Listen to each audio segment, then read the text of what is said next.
what I teach now, relationships, is basically the same thing. The metaphors between ballroom dancing and relationships, what it takes to make a ballroom couple look like this. They're so complementary, right? They're two individuals coming together to create this dance, right? That is a metaphor of relationships, and that's what I teach now, because I've done it since I was 15. But it's the same thing. There's such an exchange. Women are not passive when they're ballroom dancing. Do you know what I mean? He leads, but she's not passive, right? She's assisting. She's supporting. She's the show, basically. Yeah. She's a show, and nobody looks at him. They all look at her. So, like, there's two people. They do different things, but they're both so in charge of different things for it to look the way it does, right? And so it's not like he's in charge and she's passive, so he's the man and she gets to be. It's not her behind him. This is what people really misunderstand about relationships, and I can't spend my life dismantling this, right? Like a ballroom couple, like women think the men in charge, or men, the patriarchy, and men being husbands, and men, holding themselves accountable and be more in charge of life, or the outside life, or the machine of life, means that he's in front of her and she's behind him.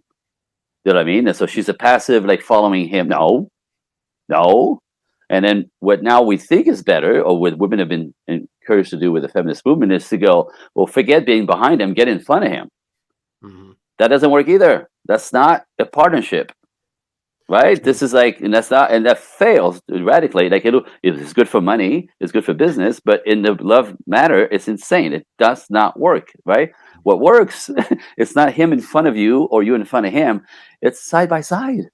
It's partnership. It's me and her side by side.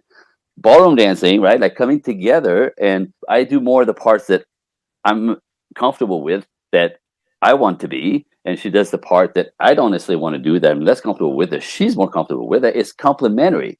It's not competitive. That's so true. What I'm saying. And what you said about like how women are wanting men to lead, because even like, and I know there's a talk today about like, oh, it's not male and female, it's masculine energy and feminine energy. Sure. And so if a woman has masculine energy and gets with a guy that has feminine energy, that should work. And I've seen that scenario play out where it's like, at the end of the day, even a woman that has mostly masculine energy is still looking for a man to come and out masculine that energy. So you still end up losing. And I've seen so many couples like that end up getting divorced or breaking up because the man just decided to acquiesce, and it just women don't want that. Well, what happened is ultimately, in the name of, men have been empowered for millennia, then women will finally take it on, and it's going to be better for them. But ultimately what happens when men acquiesce, like you say, and lets her lead because she decides that she wants to do it and she knows better, ultimately, it will work for a bit until she completely loses respect for him and is tired. She's tired of it.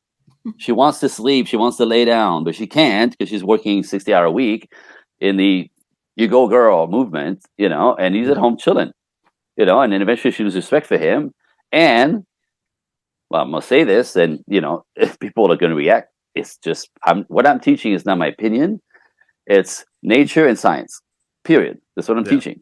Right? And the layers of chemistry and the chemistry of our bodies, which makes us behave the way we're different. We're not equals being. We're equal in importance, right? Equal right, equal pay, of all that. Yes, but equal beings, we're not, right? What motivates a man does not motivate a woman. What she thinks is interesting and fun, he thinks is boring. What he's interested in and thinks is fun, she thinks is gross. You know what I mean? Like, so we're not the same, right? So stereotypes, I'm sorry, yes.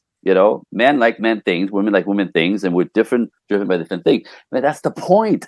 That's the two parts that actually makes us like a different entity that makes another, right? So it's not equality that works. And love is the kiss of death. Equality in love kills intimacy completely. When a woman is so proud to be masculine and in control, and when she can't be vulnerable enough over that, and she's got a sweet little boy who'll do whatever she wants, with very quickly she loses respect for him. And now ultimately she doesn't feel safe with him. He's more passive. He can't protect her. If anything happens, it's all on her. She's always rescuing him, right? And ultimately, she's sick of it, and she's looking.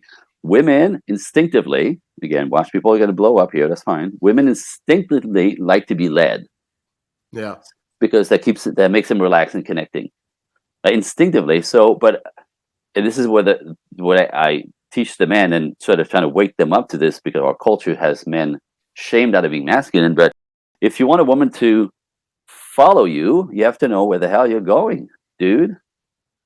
But Yeah. men are days are like, well, So we shame that out of being masculine, and they're sweet and they're good in bed and sensitive and cute, and they're more manicured than most women. Seriously, have you seen those guys? I Like, have. I have. girl, just enough of the eyebrows. They're right. Like, what are you doing, dude? But it's like, competing against the other cute man. Like, but cute is not masculine, right? Like, kid, what are you doing? What are you up to in the world? What is it that you're going after? What is it how do you build your character? What is it you're producing? What is it you're changing? What are you doing? A woman will not follow. This is instinctual again. Women like to, be led, but the guy has to know what the hell he's like. He has to have somewhere to go for her to follow him. Thank you for watching this episode of the Introvert Dating Success Show. If you found the info in this episode to be helpful, please show your support by clicking on the tip jar tab, the link of which can be found at the website and in the description below. Be sure to like, share, subscribe, and comment on this episode, and catch new episodes right here on YouTube or wherever podcasts can be found. In the meantime, be sure to check out these other episodes so you too can learn to date as your introverted self while still getting your precious alone time. Thanks for watching, and I'll catch you next time. Peace.